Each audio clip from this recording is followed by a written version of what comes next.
Hey everyone, welcome to my video on my channel. This is my 2025 Kawasaki Ninja 1100sx SE. I traded my existing Ninja 500 for this one in April of 25.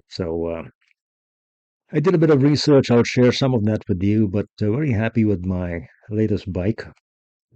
I did a bit of a search as well. I did not just jump into it. So I did a bit of research, and when looking around, shopping around for bikes, obviously I looked at this Ninja and fell in love with it immediately. The green is beautiful, but I also looked at a Suzuki Gixxer 1000. I really wanted a more sporty bike. VX10R as well. This is a super bike, 200 horsepower. I looked at a couple of Ducatis, Panigale V2 and a 950 Super Sport S. I really wanted the 950 first, but didn't get quite used to the sound. So I decided to trade my little Ninja 500. Very happy with the bike, but 451cc parallel twin. I never got used to the parallel twin sound. 51 horsepower is plenty. 32 foot-pounds of torque is plenty. The weight is perfect, 375 pounds, but I found it a little bit small for me, so I moved to this Ninja 1100sx, which has over twice the capacity. 134 horsepower, 83 foot-pounds of torque. The weight, the 515 pounds, is quite a jump. You can feel the weight, but I was very happy. I'm very happy with the bike, very happy with, making the transition. But I wanted a lot of the other stuff that came with a bigger, more sophisticated bike. I want to do some touring. But some of this other stuff is key. For example, the cruise control, the heated grips. Winter kills your hands, the heated grips, all of the electronics. It's got Brembo brakes, it's got the Öhlins rear shock, which makes it a lot more comfortable. All of the tools and electronic aids that come with a 6-axis IMU, all of that helps you get you a more hassle-free, relaxed ride. Cornering, for example, it checks out the cornering, makes sure you don't apply too much brake for the conditions and makes adjustments. So that all those features I love. Electronic throttle. I think if you have over 100 horsepower, you probably should not use a cable. You're going to surprise yourself. So the electronic throttle feels perfect. So very happy with my purchase. So I took my little Ninja 500, this one here, and I had to drop it off. So I felt bad dropping off my little donkey. But you got to make the trade sometime, right? So I took it to Detroit Iron Cycles in Michigan. And a good deal, a good quick transaction, hassle-free, and I came home with this. Beautiful bike. I don't like the muffler all that much. It's quite hideous, so that's one of the first things I have to replace. But overall, the bike is a breeze. It's absolutely beautiful looking. And I can stare at this thing all day, and I do stare at this thing all day. I think it's the perfect bike. It's a sport touring bike, and I plan on doing some touring instead of just riding to the park or whatever. Frontal view of the bike looks a little angry, but I like the look. The mirrors are just far out, where you can see past your arms and elbows, so they're not blocking. Good mirrors, easily adjustable, and they don't vibrate, which is a big deal for me. All in all, very happy with my purchase so far. I haven't had this for too long, just in the month of April, and it's a beautiful bike. If you just look at this thing, when I pull up in traffic, people actually stare at the bike. I can see them looking at me, checking out the bike. It's not noisy, it's not obnoxious. It's just a sight to behold. It's very good looking in public. And so I'm going to try it out. I'm going to ride a bit. I don't expect to be disappointed by this bike. I want to do some touring. And so that's what we'll do. I'll give you a little peek as to how the bike sounds and handles. Just firing it up out here. It's fairly quiet, but it does have that beautiful inline four sound.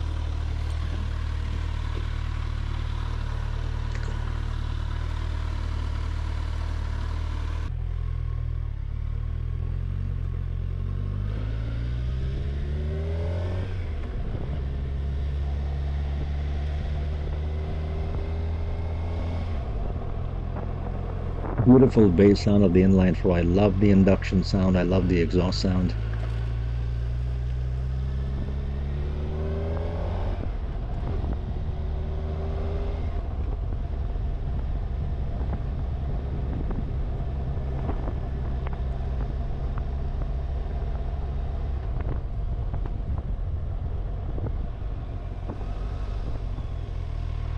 And it has a quick shifter. One of the cool things about this bike is not just the cruise control, it's the quick shifter as well. And that is so very sweet. You got to actually get into the settings and switch on the quick shifter. But once you do, it's just beautiful.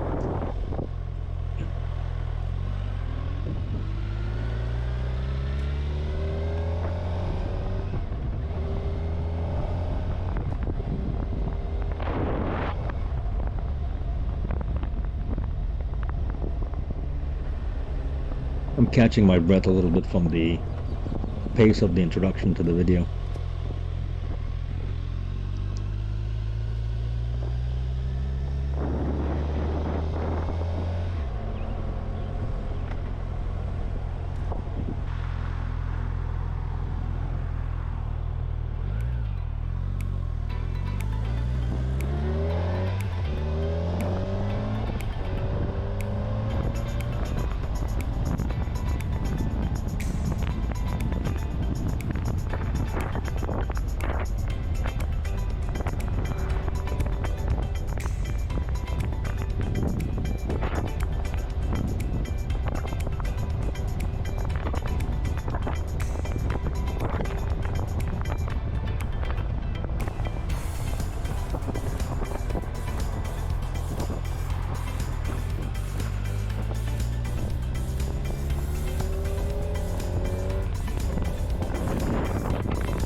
I'm doing the same thing I did when I first got my Ninja 500. Just take it to a local school and just practice with the bike. I spent a lot of time with it, with my Ninja 500, because I'm getting back to motorcycles. I used to ride, but just getting back to bikes, I wanted to get completely comfortable. So I did my MSF course. You know, I'm riding a bike after decades here, so I did the MSF course and passed, and then I got my Ninja 500 over here. And so I'm doing the very same thing with this bike. I just want to ride in the parking lot as much as I can. I think I spent a whole hour over here just getting used to the bike, so it would not surprise me. The weight is very different, throttle is very different, and all the controls, you don't want to struggle with the controls on the road at intersections. You don't want to stall, so I spent a bit of time out here in the parking lot. You got to learn how to brake real hard, just so you're not surprised and you're not doing it for the first time on the road. So you've got to test out the ABS without losing it completely. So I would say anyone buying a bike, no matter what, when you get a new bike, spend some time on it. Just practice, and get comfortable with the bike. I think it's time to head out.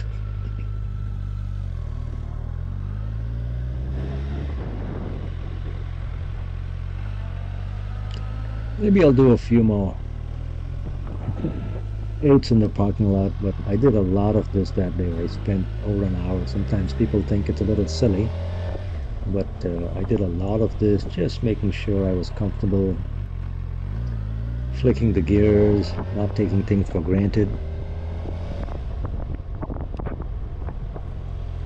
There's no end to the amount of training you can do, so this would be my advice for anyone.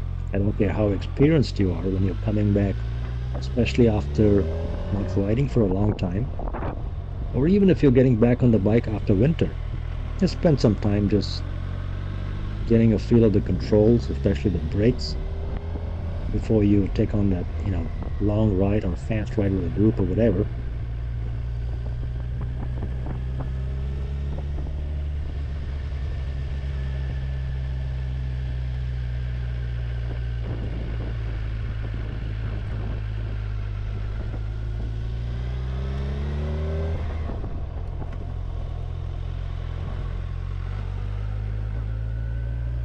And I love the sound of that bike. It is so different from a parallel twin. Just absolutely love the sound. Can't wait to change the exhaust, the muffler.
have the best lakes in Michigan.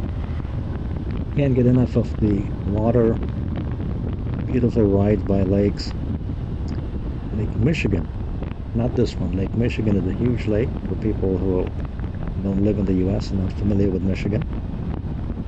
Plenty of lakes, 1,000 lakes, land of 1,000 lakes.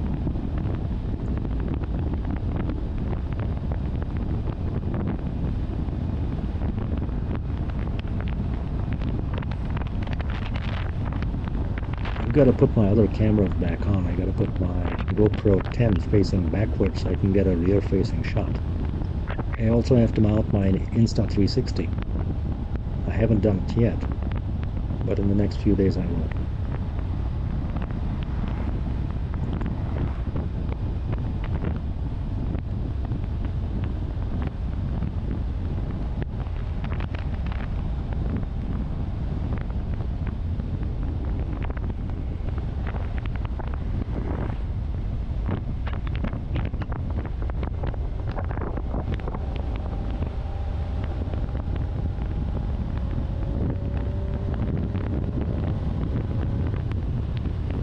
The bike's got a lot of power. I tried it a couple of times just to see. Not too much. I didn't squeeze it too much because we're still in the break-in period, so I got to take it easy. But I tried squeezing, giving it some gas a couple of times, and the bike has got endless amounts of power. The 134 horsepower that you see, that's rated, you know, not such a big deal. The torque is important because we typically ride at 4,000, 6,000, 8,000 RPM. We don't really ride at 10,000 RPM. Typically, this is, you would not race this bike. You get a ZX-10R or something. But the torque and the way it just pulls is incredible.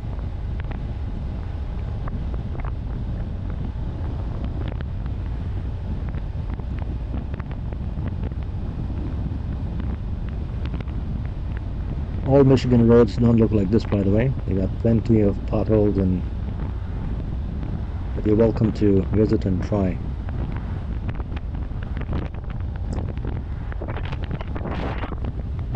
I think I'll just pop into a gas station, put in some premium. Love putting premium into this bike. I just like putting premium into any bike. Just filling a tank with fresh new gas. But again, I'll wrap up the video. This is a thing of beauty. Highly recommended. At least I don't have a lot of updates. Let me ride it for a few months and I'll give you another update. But this is a beautiful bike. So check out my channel as well. Lots of other videos. And if you like what you see, like and subscribe and leave a comment. Thanks so much.